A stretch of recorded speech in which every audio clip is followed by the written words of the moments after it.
Hi and welcome to today's video. My name is Nicole with morningchores.com and today I'm going to demonstrate how to water bath can applesauce. If you've been following our previous videos, I did a complete introduction to home canning, including a supply list, and then following that I showed you how to make applesauce from scratch right at home.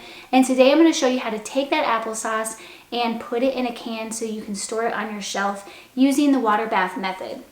If you've missed those videos, be sure to hit that subscribe button so that you don't miss them, and you can also look for them in the description box below.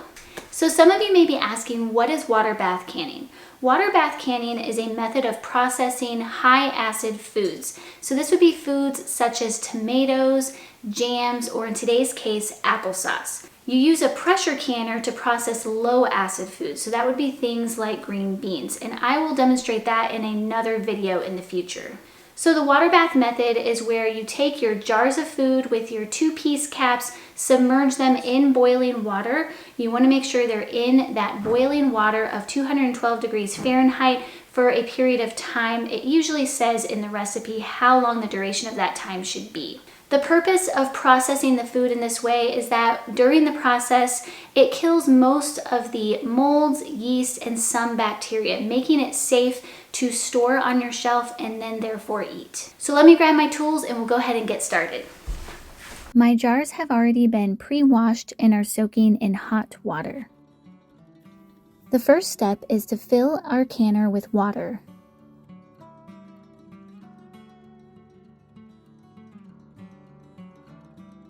The water should come up to this ring that goes around the inside of the canner.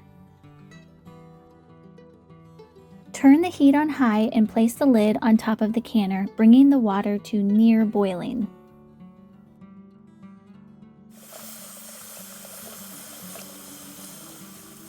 Next, fill a medium saucepan with hot water.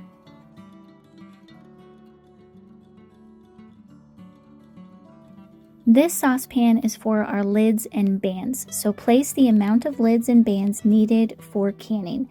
Make sure you have the correct size of lids to fit your jars. Place pot onto the heating element and turn onto medium heat. The goal is to get the lids hot but do not boil. Now I'm going to set up my canning station. All of these tools were discussed in detail in my introduction to canning video, which is linked in the description box below.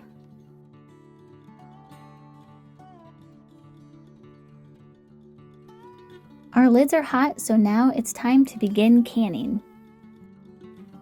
We want everything to be really hot when we go to load the jars with the hot applesauce. Our applesauce is hot and ready to go too. Next, we're going to fill the jars with applesauce.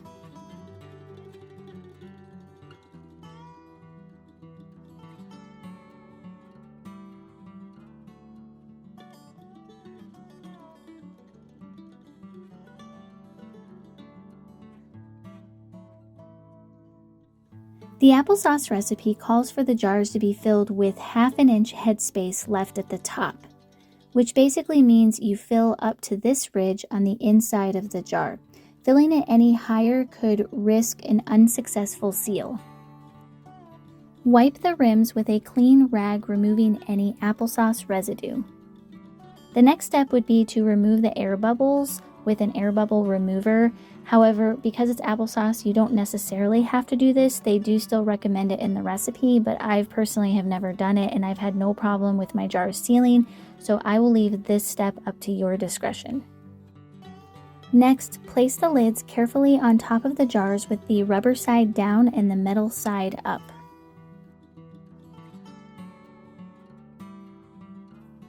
Secure each lid with a metal band.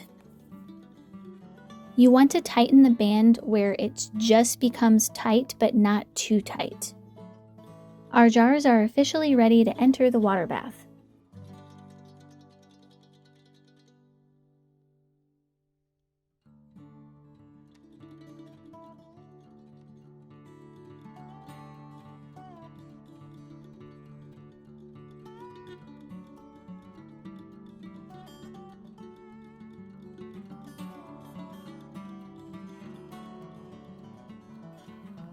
Once the jars are placed in the jar rack, slowly submerge them into the water.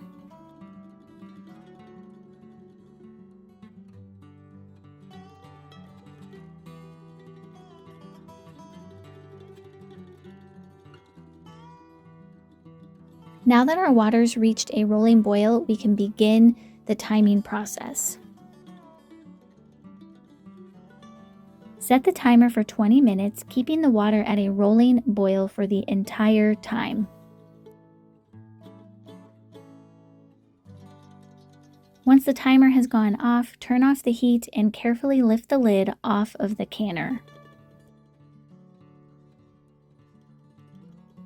Slowly and carefully lift the jar rack out of the canner.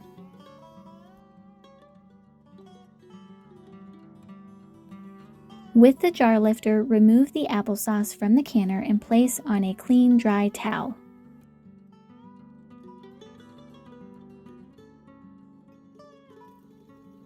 The jars have been sitting on my counter for about 4 hours now, and while they've been cooling down, they will occasionally make a popping sound. This is the sound that the jar is sealing, so this is a good sound to make. At this point, you can check for a seal by looking at the center of the lid. It will be dented inward. Don't push this down with your finger because this could ruin the sealing process, but just gently brush your finger over it to see if you can feel an indentation. It looks like all of my jars have sealed at this point, so I'm going to allow them to continue to cool on my counter for about 24 hours. So we'll see you about this time tomorrow. So it's the next day. I usually let my jars sit on the counter for about 24 hours before I do anything with them. Of course, I did check the seals yesterday to make sure they sealed, so if I had one that didn't seal, I would stick it in the fridge, or you can go back through the canning process. But if it's just one, I usually just stick it in the fridge and we'll just use it sometime that week. So now that's the next day, I just take the bands off. You actually do not want to store your jars with the bands on because bacteria and things could surface underneath that and you don't want that. So then I just go around the edges and check by kind of carefully lifting up just to make sure everything's sealed properly. And it feels like and looks like it did. Before I store these in my pantry, there are two things I always do. The first thing is I wash the entire jar with a little bit of soapy, lukewarm water, and then you completely dry it off. And the reason is because sometimes the outside of the jars and lids can get sticky, so you just want to make sure you get all of that residue off and you have a nice clean jar to put in your pantry. The second thing I do is I always label my jars. So right on top of the lid with a Sharpie marker, I write the date of when this was canned and what's inside. It's very easy once all of these get in your pantry to forget what some of them are. Now this one I feel like is pretty obvious, but there are times when you're like, what is that again? Because a lot of times things like peaches and pumpkin can look very similar. So it is very good to label your food so you know what it is and always put the date. I hope this video was helpful for you. I hope it gave you a little bit more insight into water bath canning. It's really not that hard once you kind of get the hang of it. If I can do it, you can do it. So I hope you give this a try at home. All of the products, the previous videos, and the recipe are linked in the description box below.